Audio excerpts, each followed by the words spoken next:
Now, Washington mornings on the Mall. And AM 630.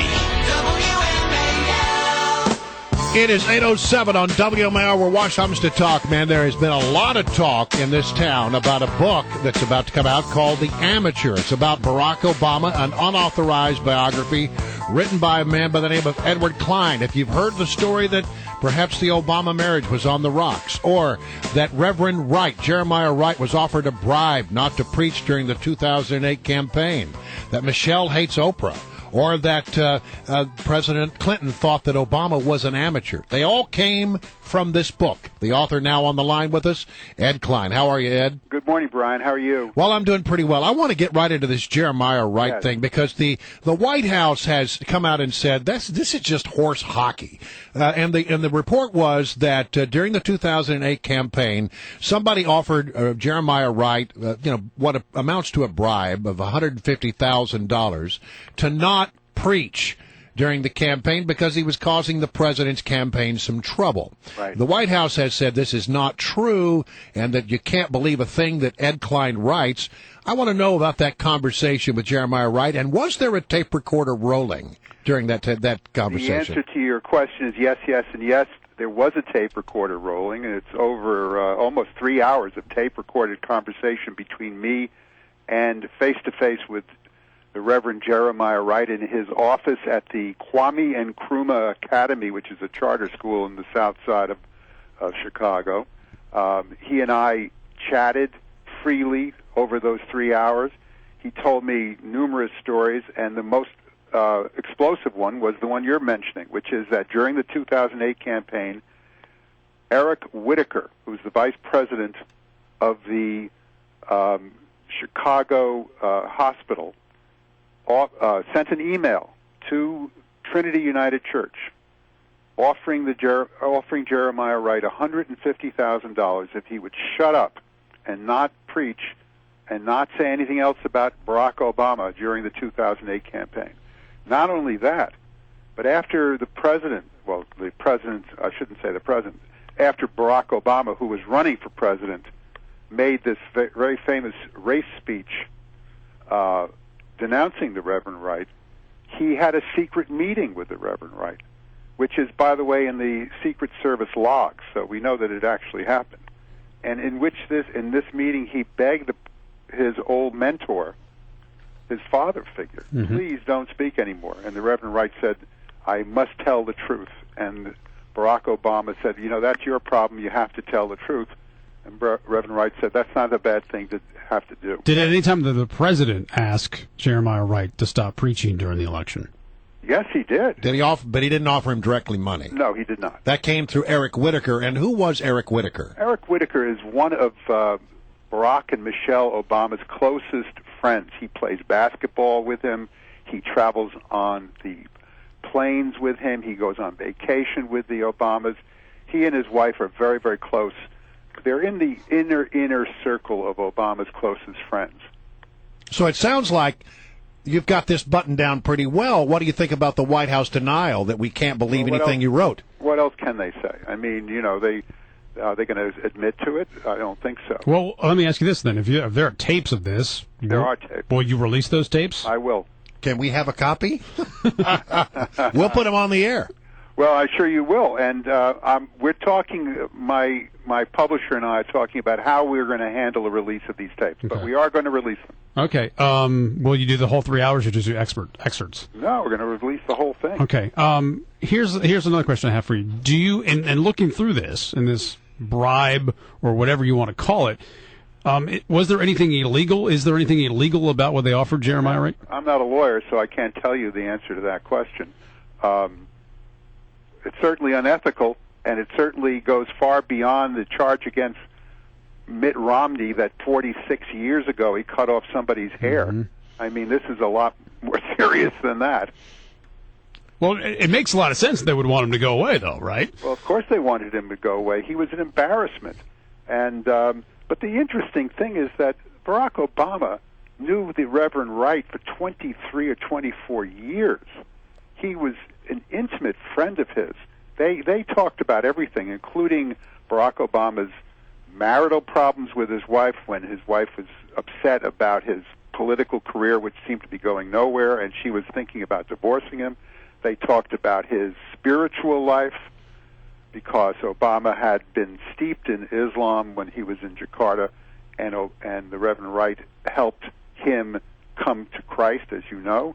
And they also talked about everything in his life. So you couldn't have gotten closer. These two people, there are no two people who could have been closer, except maybe a husband and wife, than Reverend Wright and Barack Obama. What does Reverend Wright think of Barack Obama today? He thinks that he has been treacherous and disloyal and thrown him under the bus.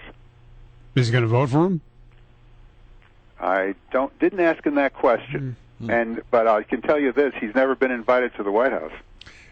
President Clinton is said to have called Barack Obama an amateur. Yes. And this is, again, something that's been widely denied by President Clinton. Well, the Clintons are like bullies in the schoolyard. They use names and words like liar, liar, but they never really address the actual question of the facts. Did this meeting take place on August 2011 in Bill Clinton's private office in a red barn, converted red barn attached to his home in Chappaqua, New York? I have two sources who were there at the meeting when Bill Clinton said to his wife, "I've done a private poll.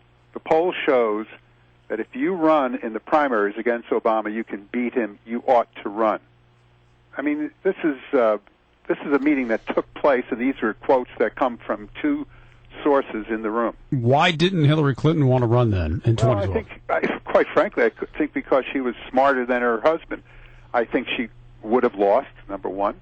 And number two, she felt that it would be a sign of terrible disloyalty to somebody in whose cabinet she was serving. And also, if she wanted to have a career beyond 2012 into 2016, when she might run for president, she didn't want to seem as a disloyal Democrat. And so she decided this was not her time.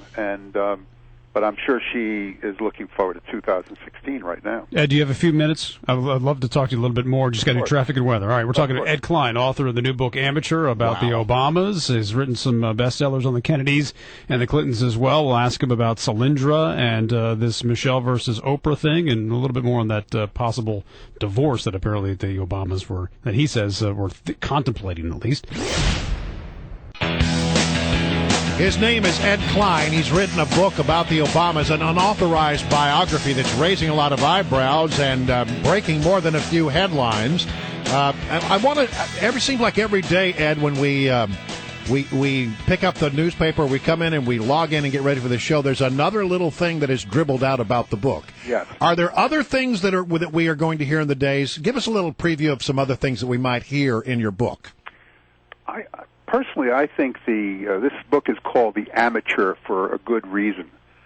If you look at Barack Obama and compare him to, say, Lyndon Johnson couldn't give good speeches, didn't know how to read from the teleprompter, but he understood how to push the buttons of people in Congress. He understood how to use the levers of power. Barack Obama gives great speeches, wonderful teleprompter reader, has no idea how to get things done in Washington. He is the first time in our history, really, the amateur in the White House. And he's simply temperamentally unsuited for this job. Now, that means that when he holds meetings, for instance, he doesn't like to hear contradictions of his point of view. He doesn't like people looking him in the eye and saying, Mr. President, I think you're wrong. He doesn't understand that in order to get things done in Washington, you do it incrementally by making sure that the other side also comes from the table a winner. So that's going to be a major theme that'll come from this book. What about the stuff with Oprah? We hear in your book that Michelle Obama really does not like Oprah Winfrey. Oprah Winfrey felt, rightly so, that she was instrumental in getting Barack Obama the nomination. She could have thrown her weight behind Hillary Clinton. In fact, Hillary expected her to, but instead she chose Barack Obama. And then she went out and campaigned vigorously for Obama during the election. And she expected to be rewarded for this. In other words, she expected to play a major role. Oprah Winfrey, the most powerful woman in the United States, expected to play a major role in the Obama administration. But the person who the Obamas chose to be their closest advisor inside the White House, a woman named Valerie Jarrett, decided that if Oprah had that kind of power, she would usurp even the First Lady's power. So she told Michelle Obama that Oprah was trying to act like a First Lady. For instance, Oprah had the notion that she was going to redecorate the Lincoln bedroom. She also thought that she could advise Barack Obama on how to handle his public relations and his press relations. Michelle became very jealous of the fact that her husband, the president, was spending hours talking to Oprah, listening to Oprah about how he should conduct his business.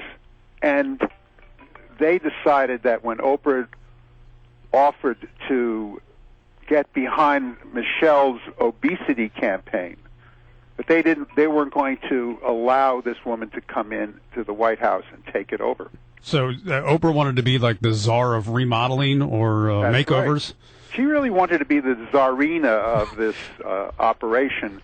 And the women, Michelle, the First Lady, Valerie Jarrett, her best friend and senior advisor to the president, weren't going to let that happen.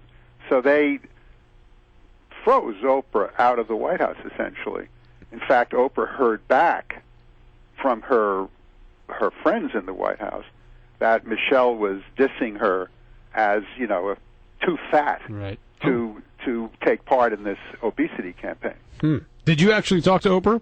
I did not, but I did talk to people around Oprah who have worked for her for years and years and years, and who, of course, were privy to Oprah's feelings and her point of view. Well, we await our copy of that tape with Jeremiah Wright, which I will promise you I will go through personally and pick out all the best parts for our audience. So I'm sure you will. You let me know where I can get that. I'll be anxious to help you out on that. Edward KLEIN, who's written a book called The Amateur, an unauthorized biography of President Barack Obama, very much in the news right now. Thanks for joining us here on WMAL. Thanks.